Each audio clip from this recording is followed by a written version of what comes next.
China में लगभग 100 से भी ज़्यादा कार कंपनीज हैं और ये एक बहुत बड़ी बात है क्योंकि ज़्यादातर कंट्रीज़ के अंदर 5 या 6 ही कार कंपनीज होती हैं जो कि एक बड़े स्केल पर काम कर रही होती है, लेकिन चाइना में 100 हैं। पर ये तो कुछ भी नहीं है। इससे भी बड़ी हैरानी की बात यह है कि जो टोटल कार कंपनीज वहाँ पर काम कर रही हैं ना, उनमें से 58% तो सिर्फ पिछले 10 साल में ही खुली हैं। और एक रिपोर्ट के मुताबिक 2016 से लेकर आज तक ही लगभग 50 नई कार कंपनीज वहाँ पर खुल चुकी हैं। Can you believe it? जहां हमारे देश में पिछले 75 सालों में सिर्फ 2 ही कार कंपनीज खुल पाई हैं जो थोड़े बड़े स्केल पर काम कर रही हैं, वहीं चाइना के अंदर पिछले सिर्फ 8 सालों के अंदर 50 से भी ज्यादा कार कंपनीज खुल जाना होश उड़ा देने वाली बात है। और ऐसा भी नहीं है कि चाइनीज कोई ऐरी गैरी कार कंपनी चला रहे हैं। उनके पास एक ऐसी कंपनी है जो कि ईवी इंडस्ट्री के अंदर रेवोल्यूशन लाने वाली कंपनी टेस्ला से भी ज्यादा कार्स बेचती है। जी हाँ, मैं यहाँ पर BYD की बात कर रहा हूँ। रिपोर्ट्स के मुताबिक इस कंपनी ने टेस्ला को 2023 में ही ओवरटेक कर दिया था नंबर ऑफ कार सेल्स के मामले में, क्योंकि इस गाड़ी ने सिर्फ एक ही साल के अंदर 32 लाख कार्स बेची थी। और यहाँ पर तो मैं सिर्फ इलेक्ट्रिक कार्स की बात कर रहा हूँ। ज्यादातर जो बड़ी बड़ी कार कंपनीज होती है ना इंडिया के अंदर, वो सिर्फ 4 से 5 लाख यूनिट्स ही बेच पाती हैं पूरे साल भर के अंदर। और ऐसा भी नहीं है कि ये सिर्फ एक चाइनीज कंपनी की कहानी हो। अगर हम कलेक्टिवली भी बात करें तो चाइना आज की डेट में 28% कार्स अकेले प्रोड्यूस कर देता है पूरी दुनिया की। चाइनीज इतनी ज़्यादा कार्स बना रहे हैं कि ऐसा लगता है कि ये कोई फैक्ट्रीज में नहीं बन रही हैं, बल्कि इनको अखबारों की तरह प्रिंटिंग प्रेस से प्रिंट करके निकाला जा रहा है जल्दी जल्दी। अब सवाल ये उठता है कि ऐसा कैसे हुआ? चाइना की इतनी तगड़ी डोमिनेंस कैसे बन पाई ईवी इंडस्ट्री के अंदर? इस वीडियो के अंदर हम इस पूरी चाइनीज कार इंडस्ट्री को डिकोड करने वाले हैं और साथ ही साथ आपको इस वीडियो के अंदर चाइनीज कार मेकर्स की कुछ कॉन्स्पिरेसीज के बारे में भी पता लगेगा और ये भी कि इतनी सारी कार कंपनीज होना भी चाइना के लिए दुखदायी कैसे हो सकता है। हम इस वीडियो के अंदर ये सब बातों पे जानेंगे, लेकिन उससे पहले मैं आपसे एक बात बोलना चाहता हूँ। यूट्यूब पर लोग हर दूसरे दिन एक नई वीडियो डाल देते हैं और बहुत जल्दी जल्दी सब्सक्राइबर्स गेन कर लेते हैं, लेकिन हमारी वीडियोस को बनाने में काफ़ी ज़्यादा एफर्ट्स लगते हैं और इसीलिए बहुत ज़्यादा टाइम लगता है और इसीलिए हम जल्दी जल्दी सब्सक्राइबर्स गेन नहीं कर पाते हैं। तो मैं इसीलिए आपका सपोर्ट मांगते हुए आपसे गुजारिश करता हूँ कि प्लीज़ ज़्यादा से ज़्यादा सब्सक्राइब करिए हमें, ताकि हम भी ग्रो कर पाए। चलिए वीडियो में आगे बढ़ते हैं और समझते हैं चाइना की इस इंडस्ट्री के बारे में। 2004 में जब चाइना ने WTO यानी कि वर्ल्ड ट्रेड ऑर्गेनाइजेशन ज्वाइन किया था, उसके बाद से ही चाइना की ऑटोमोटिव इंडस्ट्री की ग्रोथ बहुत ही ज़्यादा तेज़ी से बढ़ी थी, इतनी कि ये 38% पर एनम की ग्रोथ रेट पर पहुंच गई थी। और ये वो टाइम था जब चाइना सिर्फ कार्स में ही नहीं बल्कि ऑटोमोटिव इंडस्ट्री के लिए जो पार्ट्स होते हैं उनके एक्सपोर्ट्स में भी लीडर बन चुका था। पर अगर हम सिर्फ कार्स के एक्सपोर्ट्स के बारे में बात करें तो चाइना ने 2023 में एक्सपोर्ट्स के मामले में जापान को भी पीछे छोड़ दिया था। हाँ, वो जापान जिसकी टोयोटा की गाड़ियाँ रेत से लेकर बर्फ तक हर जगह दिखाई दे जाती हैं। लेकिन ये मत सोचना कि चाइनीज कार्स बस संख्या में ही ज़्यादा हैं। मैं आपको बता दूं कि चाइना की जो बड़ी कार मेकर्स हैं ना, वो बहुत ही अच्छी अच्छी इलेक्ट्रिक कार्स बना रही हैं विद देयर ओन USPs। जैसे कि डोंगफेंग बेंची की ही बात कर लेते हैं। ये एक इलेक्ट्रिक SUV है जो कि वॉपिंग 1000 हॉर्स पावर प्रोड्यूस करती है और अगर हम इसकी ऑफ रोड कैपेबिलिटीज़ की बात करें तो इसको G क्लास से कंपेयर किया जाता है ऑफ रोडिंग के मामले में। चलो ये तो एक SUV हो गई। अगर हम दुनिया की सबसे तेज़ गाड़ियों में भी चाइना के उसको देखें फुटप्रिंट को, तो हमें पता लगता है कि इनकी जो नियो EP9 है ना, वो 1340 हॉर्स पावर प्रोड्यूस करने वाली एक इलेक्ट्रिक कार है जो कि चाइना की सबसे तेज़ इलेक्ट्रिक कार है और दुनिया की सबसे तेज़ इलेक्ट्रिक कार्स में गिनी जाती है। वैसे ही अगर हम आम आदमी के पर्सपेक्टिव से भी देखें तो इनकी जो नियो ES8 है या BYD क्वीन प्लस जैसी कार्स है ना, वो ये दिखाती हैं कि चाइना आम आदमी के लिए भी काफ़ी क्वालिटी प्रोडक्ट्स बना रहा है गाड़ियों के मामले में। लेकिन इतनी अच्छी अच्छी कार्स बनाने के बाद भी वेस्टर्न रेगुलेटरी बॉडीज ने चाइनीज EVs को लेकर अपने कंसर्न जाहिर करे हैं। यूरोपियन कमीशन चाइनीज स्टेट की सब्सिडीज को इन्वेस्टिगेट कर रहा है और कुछ रिपोर्ट्स के मुताबिक वो चाइना पर इम्पोर्ट ड्यूटी भी लगाने का प्लान कर रहे हैं, वही गाड़ियों के इम्पोर्ट के ऊपर। और हम अपनी इंडियन गवर्नमेंट का भी स्टांस जानते ही हैं चाइना के प्रोडक्ट्स पर कैसा है। अब ऐसा क्यों है उस पर हम थोड़ी देर में आते हैं, लेकिन उससे पहले हम ये समझ लेते हैं कि आखिर ये चाइना की इतनी तेजी से ग्रोथ हुई कैसे। हम क्यों नहीं कर पा रहे, या यूरोपियंस क्यों नहीं कर पा रहे, या फिर अमेरिकन क्यों नहीं कर पा रहे हैं। चलो इसको डिकोड करते हैं। तो यार इसकी डोमिनेंस के पीछे ना मेरे को मेजर 2 रीजंस दिखाई देते हैं, जिसमें पहला है गवर्नमेंट का बहुत ही तगड़ा पुश और दूसरा है इनकी एक्सपर्टीज इन द इलेक्ट्रॉनिक्स। तो चलिए सबसे पहले वाले पॉइंट के बारे में बात करते हैं।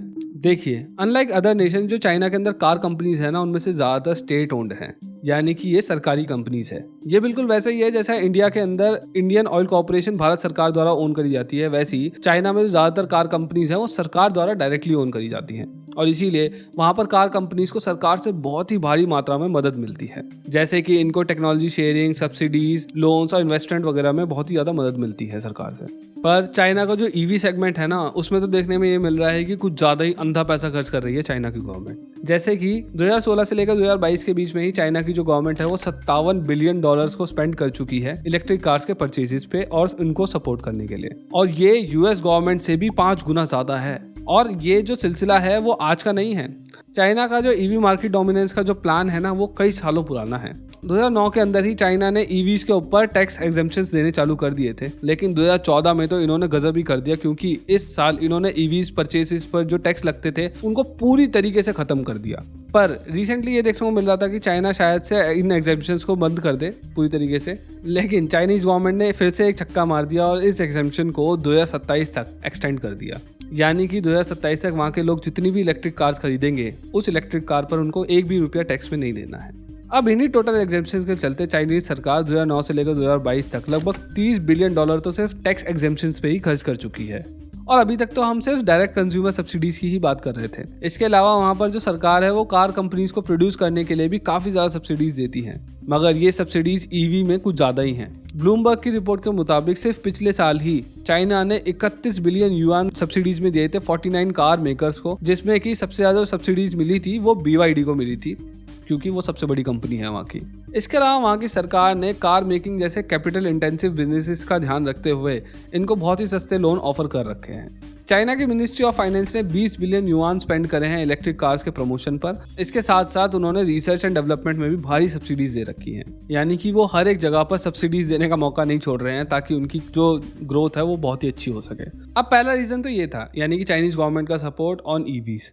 लेकिन जो चाइना की ऑटो इंडस्ट्री की ग्रोथ का दूसरा रीजन है वो ये है कि जो इनकी एक्सपर्टीज है इलेक्ट्रॉनिक्स में वो बहुत ही ज़्यादा तगड़ी है। आपने देखा होगा कि चाइना की कोई भी इंटरनल कंबशन इंजन वाली गाड़ी इंटरनेशनली बहुत ज़्यादा पॉपुलर नहीं है, लेकिन फिर भी ये ईवीज के मामले में सबके बाप बने बैठे हैं। तो उसका एक सबसे बड़ा रीज़न ये है कि चाइना एक सस्ती कंट्री है, जहाँ पर इलेक्ट्रॉनिक्स को मैन्युफैक्चर करने के लिए बहुत ही बड़ा इंफ्रास्ट्रक्चर सालों से मौजूद है, और उसी इंफ्रा के साथ साथ वहाँ पर सस्ती स्किल्ड लेबर भी मौजूद है, जिनको इलेक्ट्रॉनिक्स के मामले में महारत हासिल है। और आपको भी शायद पता ही होगा कि चाइना इलेक्ट्रॉनिक गुड्स पिछले कितने सालों से पूरी दुनिया के अंदर एक्सपोर्ट कर रहा है।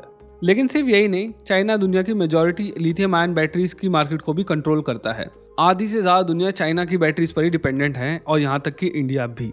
अब अगर हम सिर्फ कार से हटके ओवरऑल ऑटो इंडस्ट्री की बात करें, तो चाइना के अंदर इस वक्त 500 से भी ज्यादा इलेक्ट्रिक व्हीकल मेकर्स हैं, जिसमें कि बाइक्स, ट्रक्स, बसेस और कार्स सब शामिल हैं। लेकिन कई फाइनेंस एक्सपर्ट्स का मानना यह है कि इन 500 में से सिर्फ 20 से 30 ब्रांड्स ही ऐसे हैं जो कि लॉन्ग टर्म में प्रॉफिटेबल रह पाएंगे, क्योंकि ये लोग जितनी गाड़ियां प्रोड्यूस कर रहे हैं ना, उतनी की डिमांड भी नहीं है चाइना के अंदर, और इसीलिए इतने सारे ब्रांड्स का एक साथ प्रॉफिटेबल रह पाना बहुत ही ज्यादा मुश्किल है। पर चाइना के लिए इतनी सारी कार कंपनीज होना सिर्फ उन्हीं के लिए खतरा नहीं है, बल्कि दूसरे देशों के लिए भी है।